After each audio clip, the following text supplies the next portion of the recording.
미숙함에 관해서 생각해 보겠습니다. 우리는 완벽하지 않습니다. 무엇인가를 잘 하다가도 이내 실수하고는 하죠. 실수의 빈도가 높을수록 미숙한 사람이라고 불리고요. 실수가 줄기 시작하면 능숙한 사람이라고 불려지기 시작합니다. 능숙한 영역이 그 사람의 성품과 연결되어 있다면 우리는 그를 성숙한 사람이라고 부릅니다. 하지만 아무리 능숙하고 성숙한 사람에게도 여전히 미숙함은 해결되지 않고 남아 있습니다. 그렇기 때문에 이 미숙함을 대하는 우리의 태도에 대해서 한번 돌아봐야 하는데요. 우리는 미숙함을 대할 때 그리 관대하지는 않는 것 같아요. 누군가의 미숙함이 나에게 불편함이 되어지면 우리의 반응은 그를 이해하기보다는 그럴 수 있어라고 이야기하기보다는 내가 불편했던 그 마음을 표출하는 것이 더 먼저 일어납니다. 이러한 미숙함이 나에게 나타나는 것도 용납하기 어렵습니다. 타인의 미숙함을 받아들이는 것에 어색한 것과 마찬가지로 나의 미숙함 자체도 받아들일 수 없습니다. 나의 미숙함은 나를 짜증나게 만들거나 나를 분노하게 합니다. 능숙함이나 성숙함에 대한 기대는 미숙함으로 용서받지 못하는 태도를 만들었습니다. 성경은 우리가 이 문제에서 스스로 벗어날 수 없을 것이라고 이야기합니다. 그러니 늘 우리는 이처럼 능숙함이나 성숙함에 대한 기대 가운데 미숙함이 나타날 때마다 불편한 마음을 가질 수밖에 없는 이 불편함의 이슈를 안고 살아가게 되는 것이죠. 그의 미숙함과 나의 미숙함으로 인해 늘 마음에는 만족함이 없고요. 이 만족이 없음은 우리의 기쁨을 빼앗아 가서 우리가 기뻐하지 못하도록 만듭니다. 이처럼 우울할 수밖에 없는 우리에게 히스기야는 한 가지 꿀팁을 알려줍니다. 하나님이 가지고 계신 유일한 한계를 역이용하라고 하는 것입니다. 하나님이 유일하게 하실 수 없는 것은 무엇이냐면 하나님은 선하시기 때문에 그에게 악을 행할 수 있는 능력은 없다는 것입니다.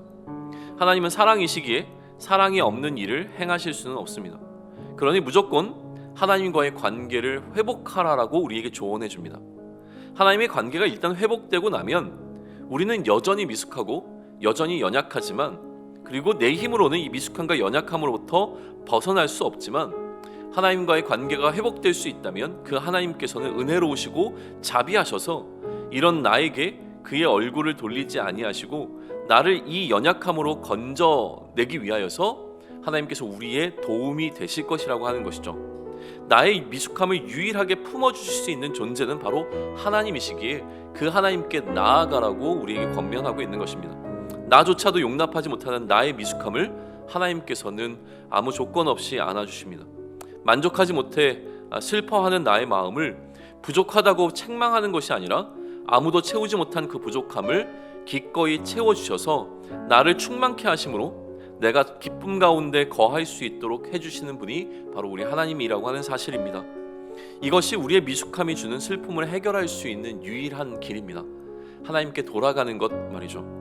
이 기쁨을 위해 히스기야라는 왕은 하나님께 돌아갈 것을 결단하라고 그의 백성들에게 요구하고 있습니다. 그리고 이 요구는 오늘 우리에게도 유효합니다. 어떤 이들은 이 요구를 조롱했습니다. 그러나 어떤 이들은 하나님께 돌아갔습니다. 하나님으로부터 떠나왔다면 우리의 발걸음을 돌려 하나님께 돌아가기로 결정하는 순간이 오늘 우리에게 있기를 기대합니다.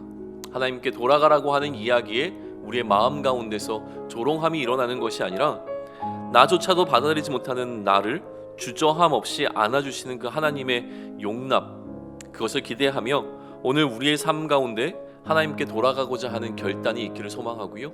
그 결단으로 인하여서 우리의 삶이 부족이 아니라 하나님께서 우리에게 채우시는 충만으로 충만하여져서 기쁨이 풍성하도록 되어지는 풍성한 기쁨 가운데 거하는 오늘이 되기를 기도합니다.